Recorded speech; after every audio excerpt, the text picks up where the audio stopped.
नमस्कार मंडळी. तर आज आपण रव्याची खुसखुशीत अशी टपोरी मस्त अशी टम्म फुगलेली करंजी बनवणार आहोत. मैद्याचा जराही वापर न करता एकदम छान अशी खुसखुशीत करंजी कशी बनवायची, तर चला रेसिपीला सुरुवात करूया. तर सगळ्यात अगोदर या ठिकाणी 1 वाटी रवा घेतलेला आहे. त्यामध्ये चिमूटभर मीठ टाकायचं आहे आणि व्यवस्थित मिक्स करून घ्यायचं आहे. त्यानंतर टाकूयात कडकडीत तेलाचं मोहन. तर या ठिकाणी तुम्ही तूप देखील वापरू शकता, ते देखील गरम करून यामध्ये टाकायचं आहे आणि हाताने असं व्यवस्थित मिक्स करायचं आहे याप्रमाणे. तर त्यानंतर आपण थोडं थोडं पाणी टाकून याचा मस्त असा घट्टसर गोळा बनवून घ्यायचा आहे. जसं आपण रोजच्या जेवणासाठी चपातीचं पीठ मळतो त्याच्यापेक्षा थोडंसं घट्ट पीठ आपल्याला या ठिकाणी मळून घ्यायचं आहे. तर या ठिकाणी मी पीठ मळून घेतलेलं आहे.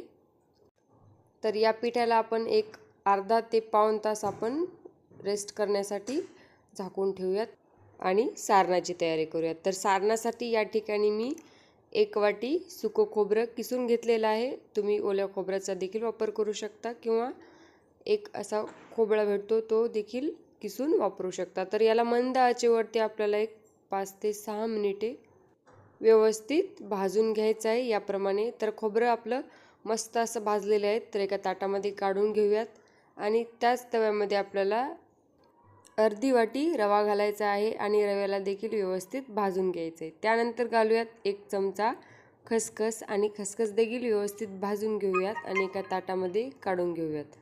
तर त्यानंतर घालूयात 1 वाटी गव्हाचं पीठ आणि याला देखील मंद आचेवरती व्यवस्थित कलर चेंज होईपर्यंत भाजून घ्यायचं आहे. तर या ठिकाणी तुम्ही बघू शकता पिठाचा देखील कलर चेंज झालेला आहे. आता याला देखील काढून घेऊया. तर या ठिकाणी मी सगळी जिन्नस एका ताटामध्ये काढून घेतलेली आहेत. सगळी जिन्नस आपल्याला थंड करायची आहेत.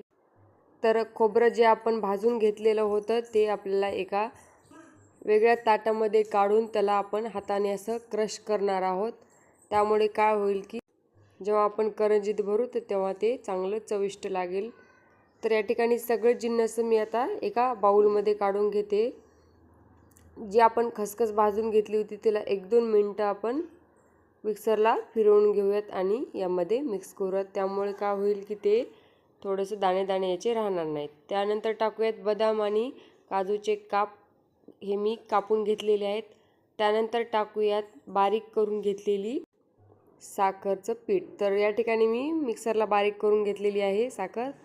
ती यामध्ये सगळी जिन्नस थंड झाल्यानंतर घालायचे आहेत. त्यामुळे काय होईल की याला पाणी सुटणार नाही आणि व्यवस्थित मिक्स करायचं आहे. तर हे बाजूला ठेवून घेऊयात. सारण आपलं तयार झालेलं आहे. आता पिठाकडे वळूयात.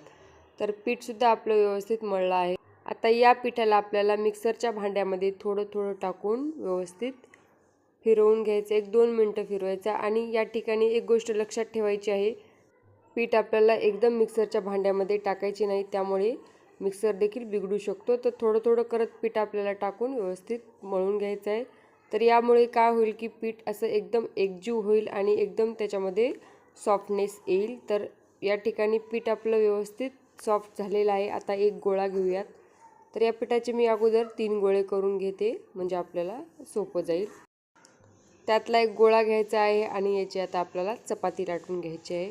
एकदम पातळ अशी आपण याला लाटून घेणार आहोत, जेणेकरून खालून आपल्याला त्याच्यामध्ये हात दिसेल एवढी पातळ आपल्याला लाटून घ्यायची आहे. कारण ती जेव्हा आपण तळेल तेव्हा एकदम असा क्रंचीनेस आला पाहिजे. तर हे बघा, तुम्ही बघू शकता अशा प्रकारे चपाती लाटून घेतलेली. त्यानंतर आपण साठा तयार करून घेऊयात. तर साठा तयार करण्यासाठी या ठिकाणी 2 चमचे तूप घेतलेले आहे आणि 1 चमचा कॉर्नफ्लोअर घेतलेला आहे. तर जे तुमच्याकडे अवेलेबल असेल मैदा किंवा कॉर्नफ्लोअर ते तुम्ही वापरू शकता. तर हे आपल्याला असं व्यवस्थित हातानेच लावून घ्यायचे, जेणेकरून हे व्यवस्थित लागल्या जाईल. तर या ठिकाणी मी व्यवस्थित लावून घेते. त्यानंतर आपल्याला चपाती अशी गोल फोल्ड करून घ्यायचे, जेणेकरून असं केल्यामुळं काय होईल की आपल्या करंजीला मस्त असे लेयर्स येतील आणि एकदम अशी टपोरी करंजी बनेल.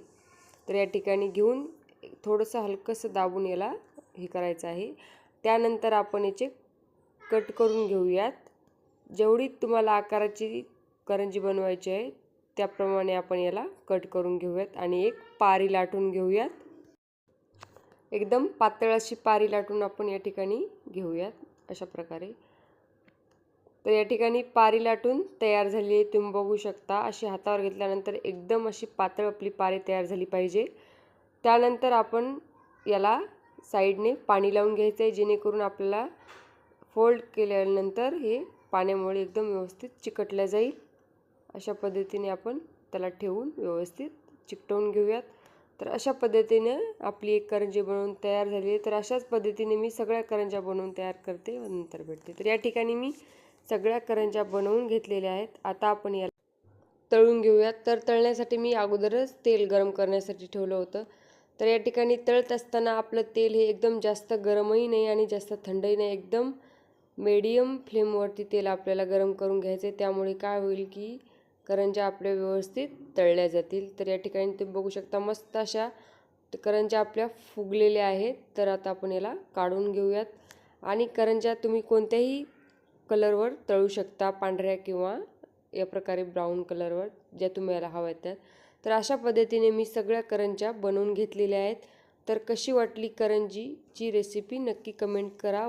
यावर्षी दिवाळीच्या फराळामध्ये नक्की बनवून बघा। एकदम मस्त अशी महिनाभर कुरकुरीत राहणारी करंजी तयार झाली आहे। तर भेटूया पुढच्या व्हिडिओमध्ये।